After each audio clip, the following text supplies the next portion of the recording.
Good afternoon, everyone. Today we're going to review Battlefield 1 Was Not a Game by Doogle McDuff, and I realize I misspelled Doogle there. Silly of me. I apologize, Mr. McDuff. Didn't mean to do that. I swear to you. Now let's see.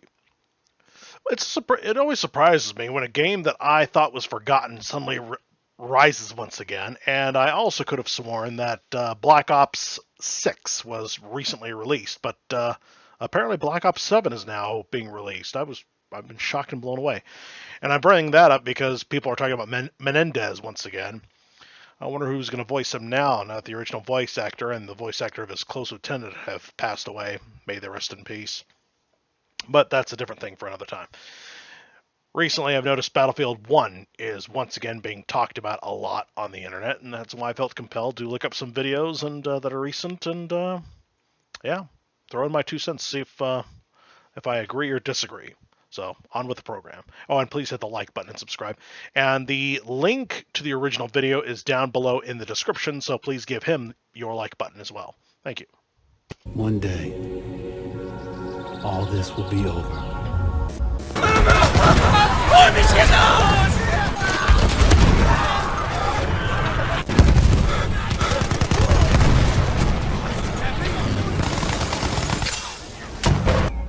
The war to end all wars will be...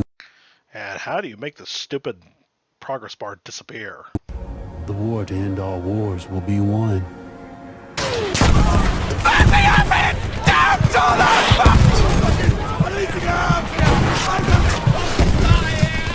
By one side or the other.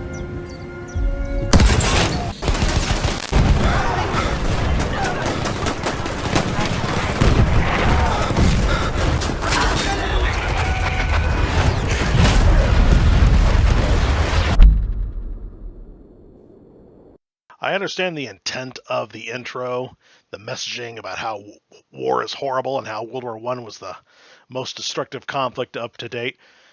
All the wars of the world combined did not meet the number of people who died in this war.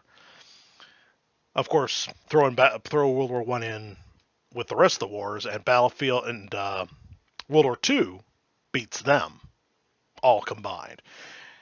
So it's amazing. But the one problem I see with even in the intro is the unrealistically high number of machine guns and submachine guns. In World War I, 99% of everyone had a basic bolt-action rifle. That's one of the things I love about the multiplayer setting of standard issue rifles, which sadly is rarely activated. But yeah, it's much more realistic than everyone and their mother running around with a belt-fed machine gun. Totally not real.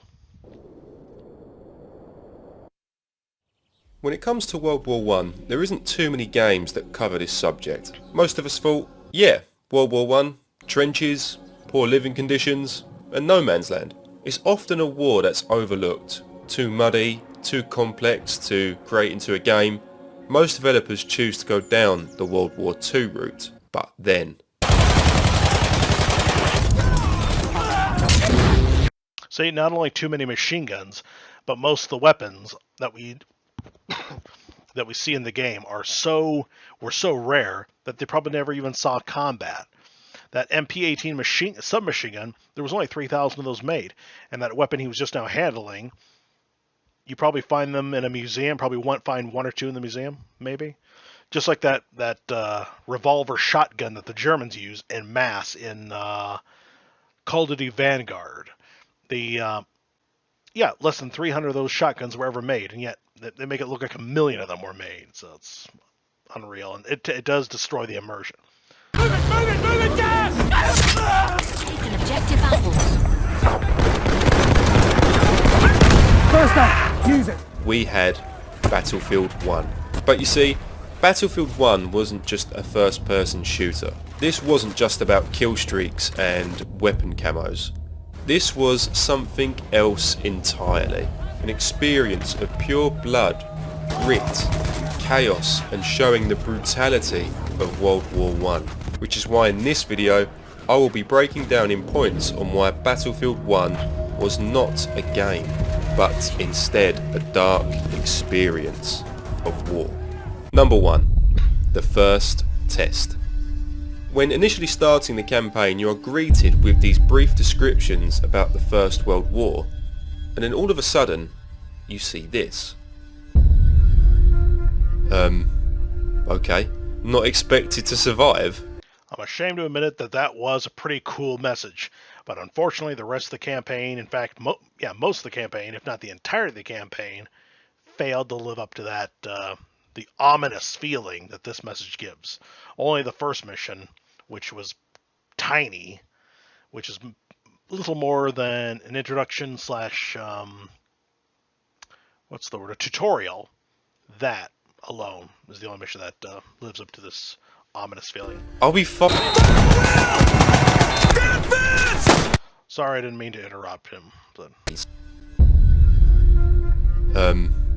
Okay, not expected to survive? I'll be fucking...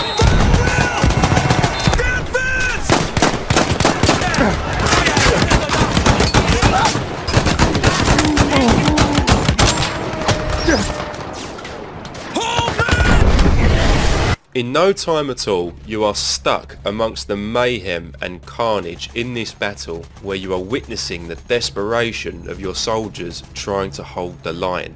You are introduced to new close combat in the Battlefield series. It's just a huge eye-opener. And for the first time in Battlefield's history, and just gaming history, for me especially, you keep dying, but as different people. No matter how hard you try and fight back, you eventually fall. It's weird because I had never played a campaign where my first objective in the opening mission is to survive, and that's it. But straight away as you respawn as the new soldier, you are seeing new scenarios each time. You are part of the tank crew, a machine gunner,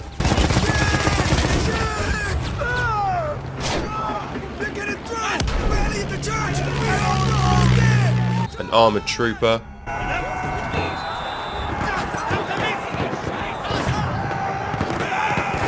it's just mental. That's literally the only word I can think of to describe it. All around you, you have so many things going on, like the airship coming down, the gas being thrown, the artillery barrage. And that set the tone going forward. Number 2. Psychological battles. Not many games go into the depth of war in terms of what it does to a soldier who, before doing their national service... To prove my point, I have noticed that Mr. McDuff is only focusing on the very first mission of the campaign, which is which is not surprising at all because, like I said, it's the only one that lives up to the ominous feeling. The rest blow it majorly. Sorry about the interruption there. In terms of what it does to a soldier who, before doing their national service, was just a normal person like you and me.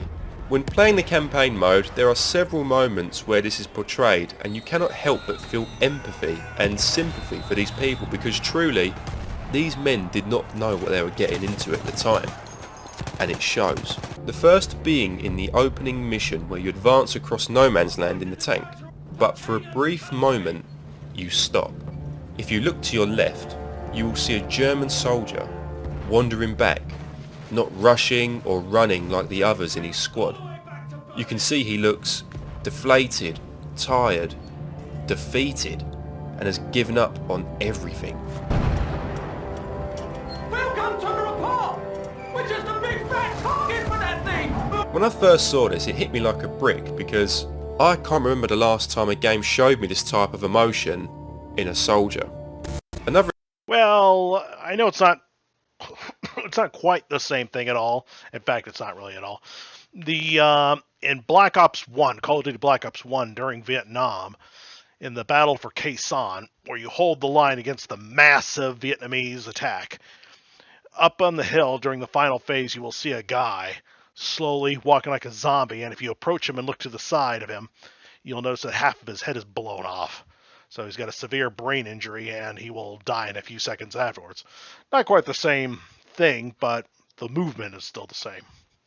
And the same empathy is there. And unfortunately, he dies unjustly, just like that poor guy. We see it. We saw that he got sniped. Somebody decided to use him as a perfect target. Very mean. For example, is in the Italian and And let's see, so we don't miss the context. hit me like a brick because I can't remember the last time a game showed me this type of emotion in a soldier. Another example is in the Italian and Austro-Hungarian War, where once the planes bomb the rocks on the mountains to make them tumble down on the troops, you have to search for your missing brother. But as you are looking, you come across a bunker where you can hear a soldier breaking down, crying and talking to himself. It's just off-putting.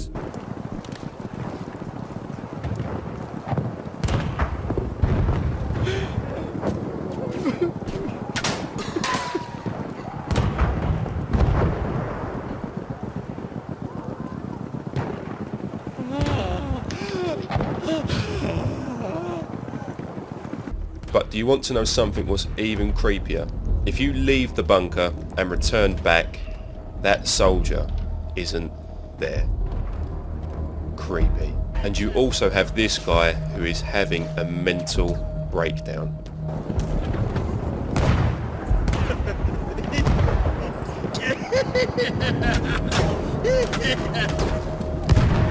This wasn't just soldiers.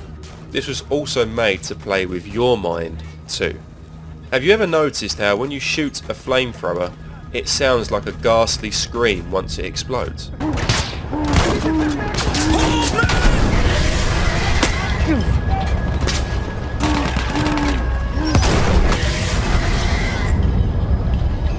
This is... Yeah, it sounds like an animal shriek of some kind, I admit that. However, a lot of people would say that the massive explosion that the flamethrower goes through is a highly exaggerated, unrealistic thing. This is psychological. It's not just what you see around you with other people, but it's also what you are seeing and hearing in your own perspective. The voice lines in this game are probably one of the best and most well executed lines in a game for a long time. When you hear stuff like this, They're coming! They're coming! They're coming! They're coming! Better! Help me! Das ist doch Martin! Mama! Salvami, Mama! it makes the game feel haunted. It's like you're there because the passion and the authenticity in these voices just makes you feel like this is real. Number 3, where beauty becomes a battlefield. I will confess to you all, this game and only this game put a smell in my nose. A smell that's, of course, not real. It's not really there, but it's there in my head. When I see those large piles of spent artillery cartridges, they're all empty, and you walk on top of them, you hear the sound of brass underneath your feet. I could honestly smell cordite in my nose when I was playing this game. And believe me, I know the smell of cordite, and I can imagine it a lot. Well, I could feel it in my head a lot, much stronger than I've ever smelled it before. Freshly burned gunpowder. BF1 had undoubtedly the best maps in the franchise. The way that they were designed, the size, the different weather settings, it was great. But another reason why the maps are so good is because you get to see the huge contrast of amazing natural beauty and the breathtaking landscapes to then see in a map later on in another game show the complete opposite. What ruins it all for me is not only seeing these rare cases, these rare museum pieces for weapons being mainstream, including weapons that were made just before the war ended, which shouldn't be in the early era, but the worst of all is the fact that the game, like every other Battlefield, focused mostly 99% on the multiplayer, focusing very little on the campaign itself. I would have loved to have played as a Frenchman defending France against the German onslaught. I would have loved to play as a Russian fighting against the Austrians, or an Austrian against the Russians. We beat the Russians into surrendering and giving us control of what is now Poland. And of course, by Frenchman or Austrian or whatever, I mean I'd rather play a native rather than as a colonial that the game portrays in unrealistically high numbers. So just throwing that little bit in. For example, you can go from playing Soissons, which is showing you the endless fields filled with flowers, small lakes, picturesque houses, to then...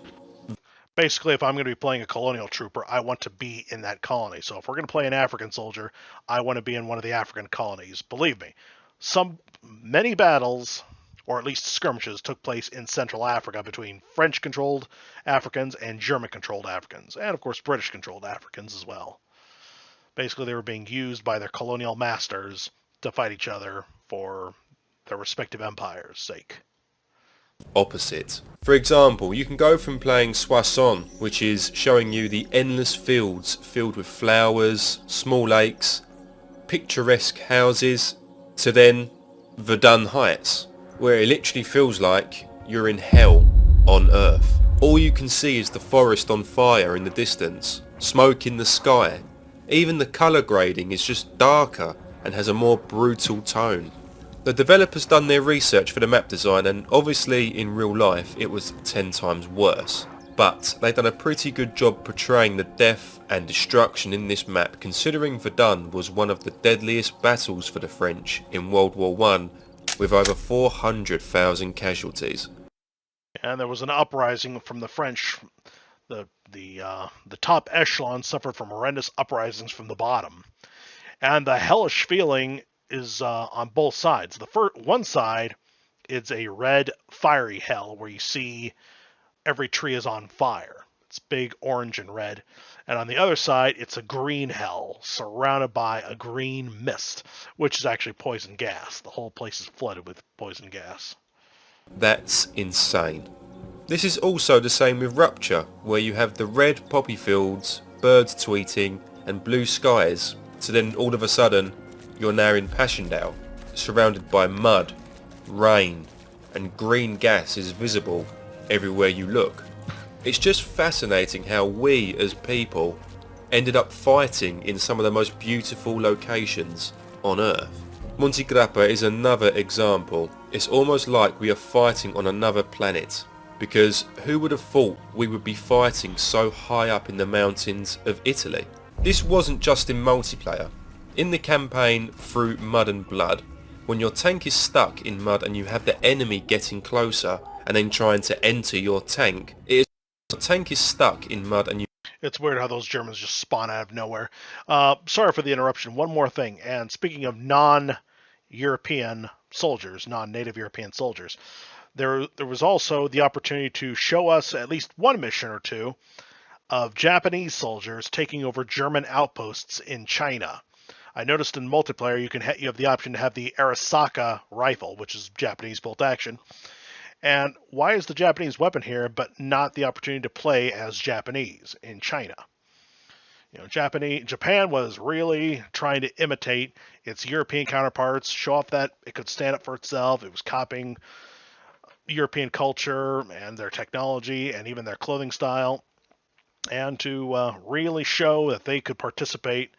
They at the time were against Germany, and they seized German outposts in China.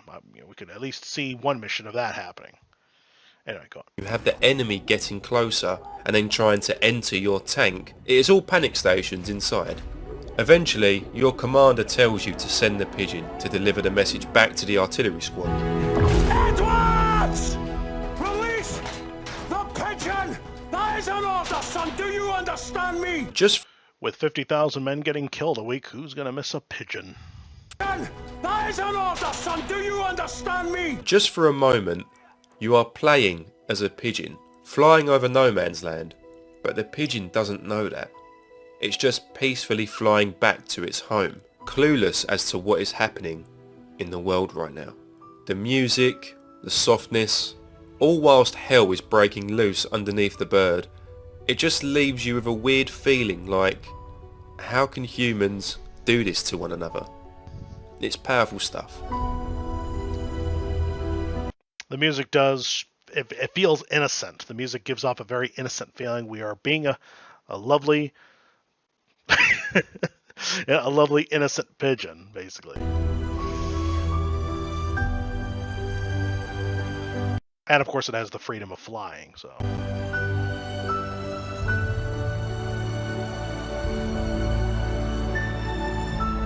Sadly, there is also a multiplayer mode where you get to fly around as a pigeon, but I have absolutely no idea how it works because nobody has ever hosted up a server of that gameplay, and I never got to experience it before it was too late. Sad.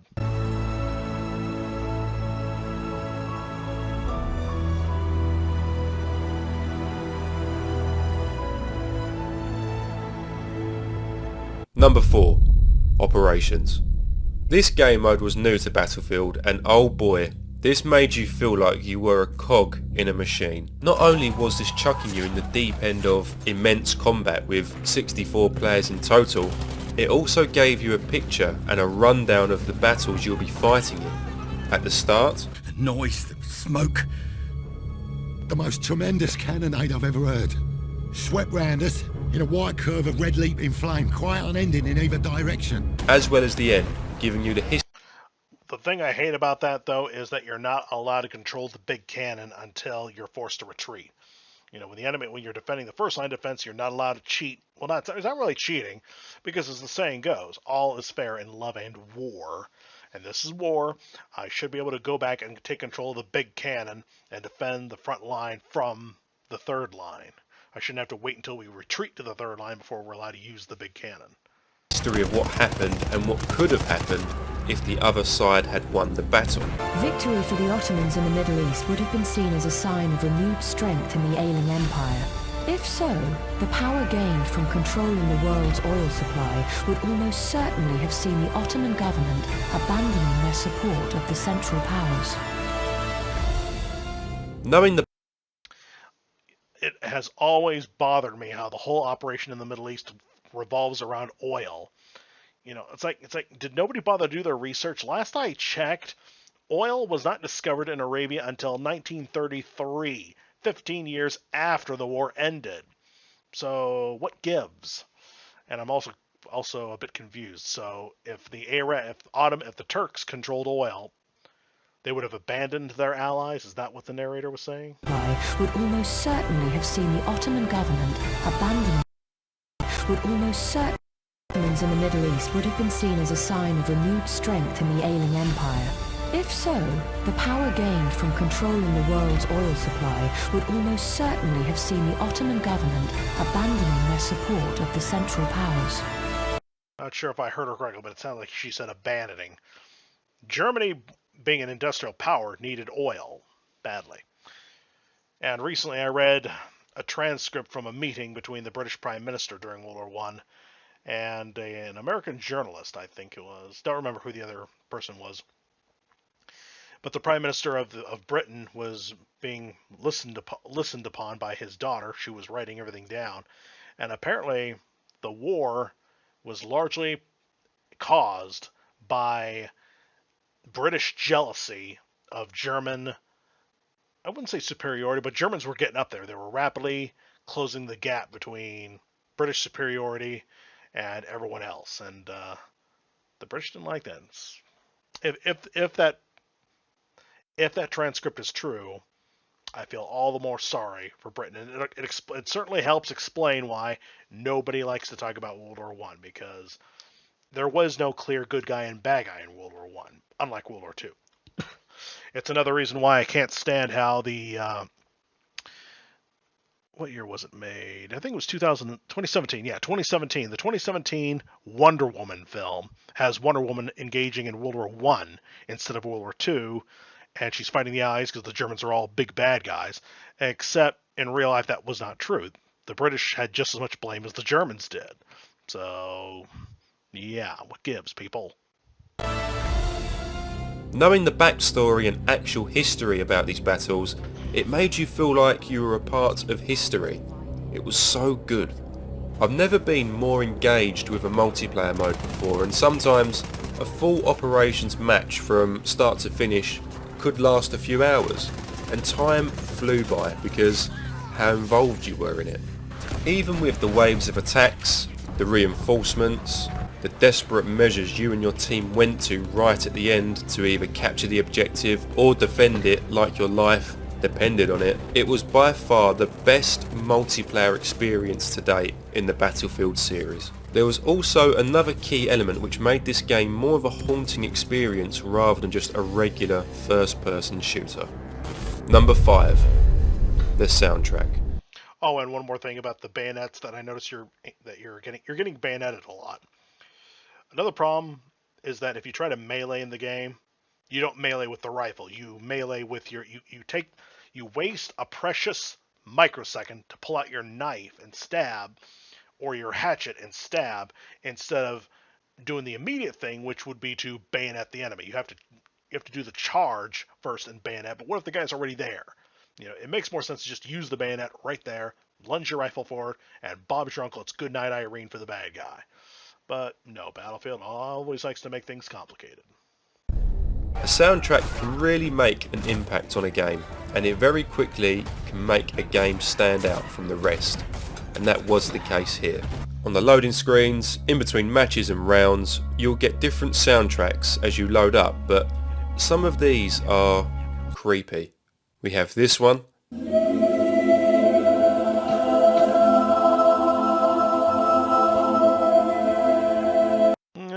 I disagree. There was nothing ever creepy about this one. And this one. Hold on. How is that one creepy? This one feels soothing, sad. Like I want to sit down against a rock, relax my feet into the hot sand, take my hat off, wipe my brow, and just close my eyes and take a badly needed nap while listening to this pretty girl's voice in my head. Or at least this girl's beautiful voice in my head. And you call that creepy. How dare you? Shame on you. And this one.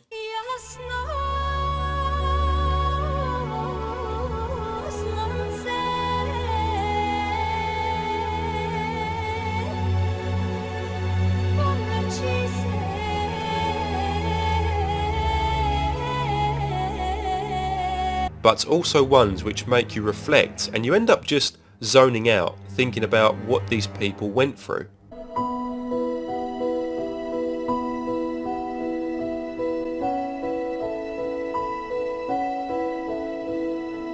And that's what this masterpiece done. Battlefield 1 made you feel like you were right there in history. It's honestly a masterpiece, a work of art. And for a game which took the risk and went ahead with the World War I setting, it paid off big time. Knowing that people still play Battlefield 1 9 years later with full servers still running, it goes to show you that this left a mark on most people. Battlefield 1 was not a game. It was an experience, a journey which showcased the horrors of the Great War and how it changed nothing. Absolutely incredible. What things made Battlefield 1 stand out to you guys the most? If you enjoyed this video, please feel free to drop a like and a comment, and to be kept up to date with future videos, make sure you subscribe. Thank you for watching. Cheerio. Yeah, you call that music creepy. How dare you? That was a beautiful tune right there, dude. Ugh. Anyway, one last thing about the game. Hold on, I need to go back. Go back. Here I come to wreck the day. Oh yeah, speaking about how people are still playing the game despite 9 years have gone by. I'm willing to bet the player base would have been a lot more full if servers were free like they used to be, and you didn't have to pay $3 good of your hard-earned money every day just to rent a server for as long as you're playing. That's not fair. I want to shoot down a blimp while in the air. I like to play the air raids, but we're never able to win because there's too many damn enemy fighters defending the blimp when, half the defense team should be guarding the blimp, should be in the blimp. And if we successfully blow it out of the sky, it gives us 1,000 points. The only problem is every time we shoot down an airplane, it already gives us 10 to 100 points, and that accelerates the game way too fast. And if we damage the blimp, every time it takes a stage of damage, we get another 100 points. So the game is effectively rigged to never be winnable by blowing down the blimp, because the highest, as far as I know, the highest you can go is 1,000 points. But if you could set it to 5,000 points, or even just 2,000 points, I'm pretty sure we'd be able to succeed in shooting down the blimp. That would be nice. But this late, I don't know if it's ever possible again. Sad. And I'd love to see what the flying pigeon mission was like. Well, anyway, that's the full critique for this video. Take care, y'all, and please hit the like button, and please visit him and show him your appreciation. And, well, you all have a good day. Take care.